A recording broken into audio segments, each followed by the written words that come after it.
नमस्कार मेरे प्यारे दोस्तों, आप सभी का मटेरियल कॉस्ट कंट्रोल की फिफ्थ क्लास में स्वागत है। फोर्थ क्लास में हमने जाना था कि ईओक्यू क्या होता है। आज उससे आगे की पढ़ाई करेंगे। तो चलिए आज की क्लास शुरू करते हैं।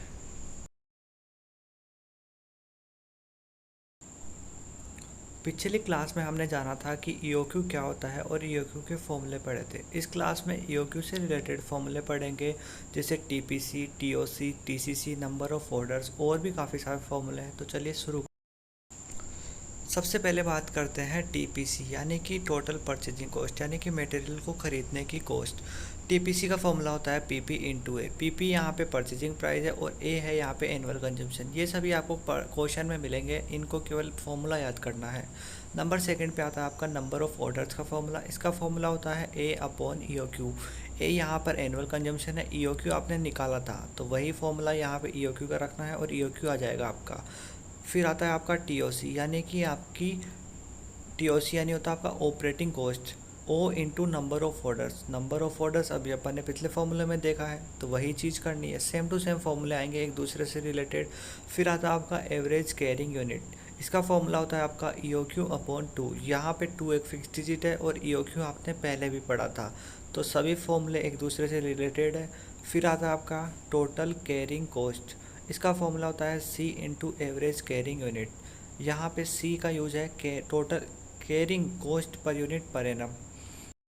अब अपना लास्ट फॉर्मूला है टोटल कॉस्ट का। इसका फॉर्मूला होता है total purchasing cost plus total operating cost plus total carrying cost, यानी इन सभी को जोड़ेंगे तो अपनी आ जाएगी टोटल कॉस्ट। इन फॉर्मूलों से रिलेटेड एक एग्जांपल पे आएंगे अपन। उससे पहले अपन कुछ नोट्स को देखते हैं, क्योंकि नोट्स बहुत ज़रूरी है। दो नोट है आपके। नोट नंबर एक क्या कहता है, चलो शुरू करते हैं। नोट नंबर वन कहता है कि कभी कभी अपने को क्वेश्चन क्या नहीं देता, एनुअल कंजम्पशन नहीं देता।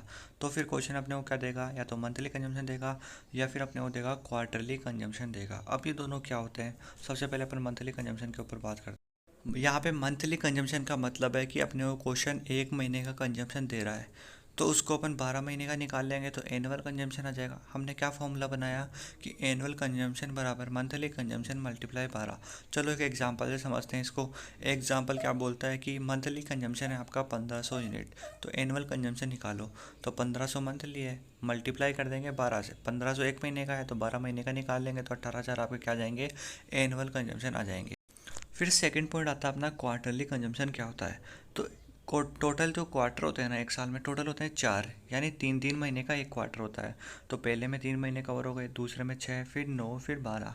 इसका फॉर्मूला क्या बनाया हमने कि एनुअल कंजम्पशन कैसे आएगा, जो क्वार्टरली कंजम्पशन दे रखा है उसको मल्टीप्लाई कर देना 4 से। चलो इससे रिलेटेड भी एक एग्जाम्पल कर लेते हैं। अब एग्जाम्पल क्या बोल रहा है कि एग्जाम्पल बोल रहा है कि क्वार्टरली कंजम्पशन है आपका 2500 यूनिट, तो एनुअल कंजम्पशन निकालो। तो क्वार्टरली कंजम्पशन है 2500, मल्टीप्लाई करेंगे 4 से, क्योंकि 4 क्वार्टर होते हैं तो 10,000 यूनिट आपका आंसर आ जाएगा। अब बात करते हैं अपन नोट नंबर सेकंड की। ये क्या बोल रहा है कि सी डिपेंड्स ऑन पीपी। अब इसका मतलब क्या है कि कई बार क्वेश्चन सी है ना रुपए में ना देकर परसेंटेज में दे देता है, तो क्या करें, चलो एग्जांपल देखते हैं कि सी है 20%, पीपी है 10 रुपये, तो सी क्या आ जाएगा, पीपी का 10%, 10 रुपये, तो इसका 20% निकाल लेंगे तो अपना आ जाएगा सी 2 रुपये।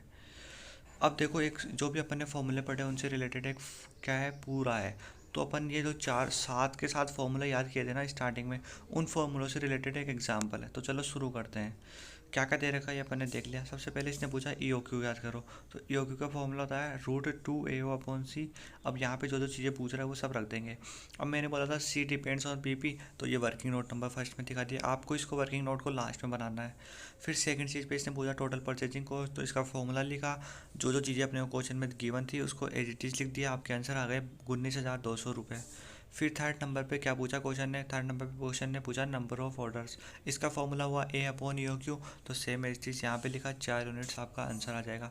जो चीज़ें दे रखी है वो नीचे लिख देंगे अपन, क्या यहाँ पे ये दिया हुआ है। फिर फोर्थ नंबर पे क्या पूछा है, क्वेश्चन ने पूछा है कि टोटल ऑपरेटिंग कॉस्ट निकालो, तो इसका फॉर्मूला रखा, अपना आंसर आ जाएगा।